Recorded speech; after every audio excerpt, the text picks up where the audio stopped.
Hi, my name is Reginald Wells, and I'm doing an informative speech on the evolution of basketball.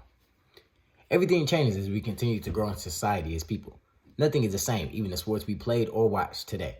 To be specific, basketball had one of the biggest evolutions, more than any sport. Let's take them to school real quick. A man by the name of James Naismith invented the game of basketball at the age of 30 in 1891. He was the original writer of the rulebook and also founded the powerhouse we know today as the Kansas Jayhawks. With all that being said, let's see how the game came about itself. In Springfield, Massachusetts on December 1891, Smith came up with the game to help train young athletes during the wintertime. He was basically a PE teacher at the YMCA in Springfield, but when his boss asked him to create a new indoor game for the kids, who would have thought it would be the game we all know and love today? In the beginning, hoops were merely peach baskets, and the balls were something of a soccer ball. With 13 rules set in place, Smith divided his class into 2 teams of 9, with the game being stopped after each basket just to retrieve the ball. However, the bottom of the fruit baskets were eventually removed. The first ever games were played by Smith's class on December 21st, 1891, using those 13 rules. Let's take a more in-depth look by seeing the changes from then to now. First rule of the 13 was the ball could be passed with any hand of choosing. The second rule was the ball could be stolen by any player with any hand of choosing. The third rule is what we call traveling in today's game, meaning a player is not allowed to run with the ball in his hand. As a result, you must pass it or shoot it from the spot you picked up your dribble. Rule number 4 was that the ball could not just be held. It must be in some type of motion with the hands, arms, or body.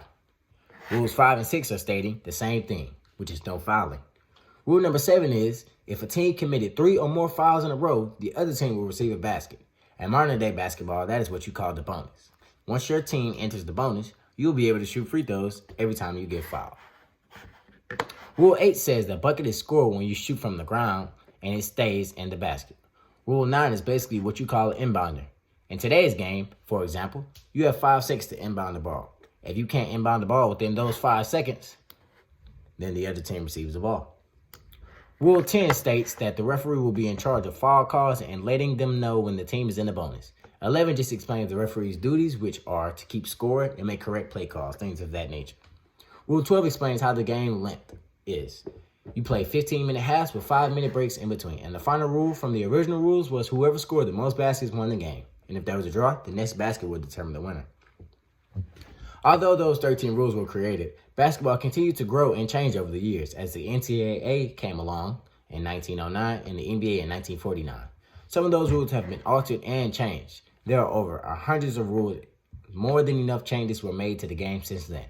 First, let's start off with the team size. There was no limit to how many people could play. However, after experimenting with many different team sizes, the mandatory number for players on the court became 5-on-5 in 1897. Another major change to the game was the ball itself. In earlier days, it was played with a soccer ball. However, this made it hard to dribble or perform any ball handling moves over time as the game went on to a more global stage. The first basketballs were produced by a bike company in 1894. However, in the late 1890s, Spalding took over as the official ball maker for the NBA. In 1942, molded basketballs that maintain a consistent shape and size replaced stitch basketballs, which leads me to my next point, which are the basket and the goal. When the game first started, hoops were just peach baskets with small holes at the bottom to get the ball after each score. They were hung from balconies from most indoor facilities. The height of the basket is still 10 feet as it is today, but in 1892, baskets were finally replaced by heavy wool wire rims, although a year later in 1893, cast iron rims were used. Then came along the nylon nets. They had open ends to allow the balls to free flow down instead of stopping the game and getting a ladder to get the balls down. They were approved in 1912, and this played a huge part in the changes of the game by speeding up the scoring and tempo. Backboards were also introduced to the game for the first time in 1895. The main purpose was to stop spectators from interfering with the game. Then wood backboards would go on to be replaced by the glass backboards in 1909. Another change with the backboard in basket was for it to be moved 2 feet from the inline so players wouldn't be able to use the wall for easy layups in 1916. In 1939, as the game continued to evolve and change with more skilled big men playing the sport, the gap was increased from 2 feet to 4 feet to have more play and movement under the basket. Last but certainly not least are the changes within scoring and dribbling in basketball. Scoring had the biggest change in basketball and would affect the game forever and mold it into what we know today. Earlier in the games, a basket counted as 1 point. However, when the free throw was brought into the game in 1894, it still counted as a single basket. It wasn't until 1896 that the rules changed where a basket counted as 2 points. The free throw never changed though. Also, the three-point line was brought into the game thanks to the ABL, the American Basketball League, which is no longer a part, in 1961.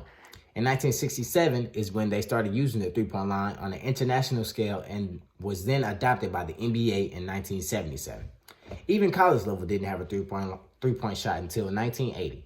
This major change would reshape the sport of basketball as we know it. As far as dribbling, players could not bounce the ball in the original rules.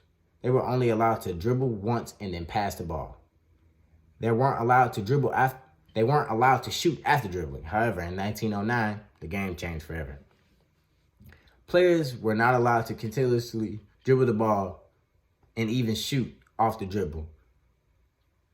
Players were now allowed to continuously dribble the ball and even shoot off the dribble, turning players like we know today, such as Stephen Curry, Kyrie Irving, Kemba Walker, and others, into offensive juggernauts.